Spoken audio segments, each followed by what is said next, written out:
દોસ્તો, મારી પત્ની સુશીલા હવે વૈદ થવાની છે, એટલે અટક નથી બદલવાની, ઊંટ વૈદુ શરૂ કરવાની છે. અરે ઘરમાં બેઠી બેઠી રોજ જાત જાતની ફાકીઓ અને ગુટિકાઓ બનાવે છે. અરે સગાવાલાઓને અને સોસાયટીમાં મફતમાં વેચે છે. આ મને પેટ સાફ આવે એ પહેલાં એણે કંઈક ઈંટના ભૂક્કા જેવો પાવડર મને ખવડાવ્યો. સાહેબ, એ ભૂક્કો ખાઈને મારા પેટમાં ગોળો ચડ્યો. 3 દિવસથી કબજિયાત જેવું થઈ ગયું છે. ગિરીશ, ગિરીશ, તમે લસણ ગુટિકા કેમ ના ખાધી? નહીં ખાઉં, હું તારી લસણ ગુટિકા નહીં ખાઉં. અરે તકલીફ થઈ ગઈ છે.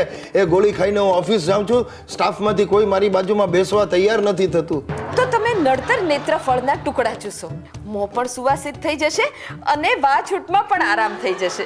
એ સુશીલા, હવે તું ખમૈયા કર. અરે તે દાદાજીને મરકટ વટી ખવડાવી, એમાં વાંદરાની જેમ ઠેકડા મારવા માંડ્યા છે. આ બાપુજીના ગુટકા બંધ કરાવીને તે ગુટિકાઓ આપી, એમાં એમની સાઈઝ નાની ગરોળી જેવી થઈ ગઈ છે. અરે ભાઈ, મારા પર તો તું અખતરા કરતી જ નહીં, ને તો ટૂંક સમયમાં આપણું ઘર પ્રાણી સંગ્રહાલય જેવું બની જશે. તમે મારા પતિ થઈને મારા સંશોધનમાં મને સાથ નહીં આપો. તને સાથ આપવા જતાં હું સાફ થઈ જઈશ. મારા નામની આગળ સ્વ લાગી જશે અને તારે આ બધા કલરફુલ સાડલા છોડી ને સફેદ સાડલા પહેરવાના વારા આવશે. કાલથી બધું બંધ, બસ. પણ આજે આ ગરદબ માલતી ચૂરણે ચાટી જાઓ. ગરદબ માલતી ચૂર્ણ બહુ અસરકારક છે. લો, ચાટી જાઓ. પણ તું મને સુશીલા, આ છેલ્લી વારનું છે. બધું હા, ચાટી જાઓ, ત્રાસ ચાટી છે, બધો ત્રાસ છે. બરાબર, બરાબર. બરાબર. પણ ચાટી ગયા. કેવું લાગ્યું?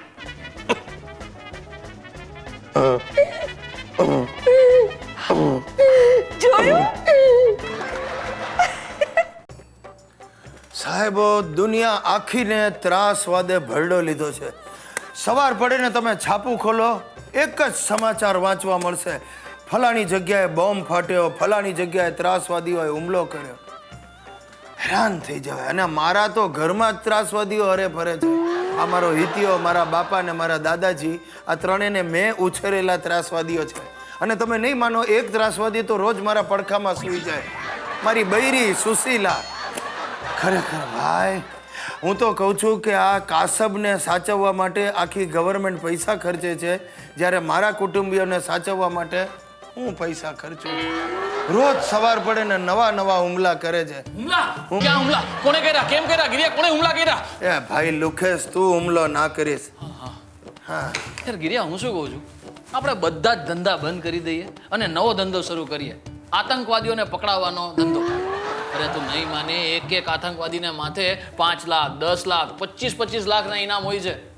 અને ગિરિયા મહિને એકાદ પકડાયો તો એ ઘણું. હા, એ તો સાચી જ વાત છે. Very good idea. સૌથી પહેલા મને એમ કે તારા માથા ઉપર કેટલું ઇનામ છે, તને જ પકડાવી દઉં. ઓ ભાઈ, મને પકડાવીશ ને તો ઉલટાના સામેથી તારે દેવા પડશે. એટલે મારા નામની સોપારી તો લેતો જ નહીં, ઉલટાનો ઉલમાંથી ચૂલમાં પડીશ. લુખિયા, તું કોઈ દિવસ નહીં સુધરે. હા તો પણ ગિરિયા, મેં ક્યાં સુધારા કેન્દ્ર શરૂ કર્યું છે? હવે તું મને એક વસ્તુ કે, આતંકવાદી જાણકારી કેન્દ્રમાં તારે મારી સાથે રહેવું છે કે નહીં? આતંકવાદી જાણકારી કેન્દ્ર આઈડિયા ખોટો નથી લુખેશ. પણ જો ભાઈ, આપણે કાંઈ પણ હવે ધંધો શરૂ કરીએ ને પહેલા ટર્મ્સ કન્ડિશન એકદમ ક્લિયર હોવી જોઈએ. બોલી દે. ટર્મ્સ કન્ડિશનમાં આપણે સૌથી પહેલા તો 50-50. હા, તારા ઘરમાં એક સરસ મજાનું ટેબલ ગોઠવી અને આતંકવાદી જાણકારી કેન્દ્ર આપણે શરૂ કરીએ. એ ભાઈ, 1 મિનિટ, મારા ઘરમાં શું કામ? અરે ભાઈ, મારા ઘરમાં ટેબલ રાખશું તો આપણે બંને ઘરની બહાર ઊભા રહેવું પડશે. હા, એ સાચું. બરાબર. આપણે કામ કરીએ, હમણાં ને હમણાં સેલમાં જઈને એક સરસ મજાનું ટેબલ લઈ આવીએ. હા, લાવ 6000 રૂપિયા. 6000 રૂપિયાનું ટેબલ હા. આતંકવાદીને પકડાવવા માટે? કાંઈ નહીં, આટલા બધા ધખારા નથી કરવા. ઉભો રહે.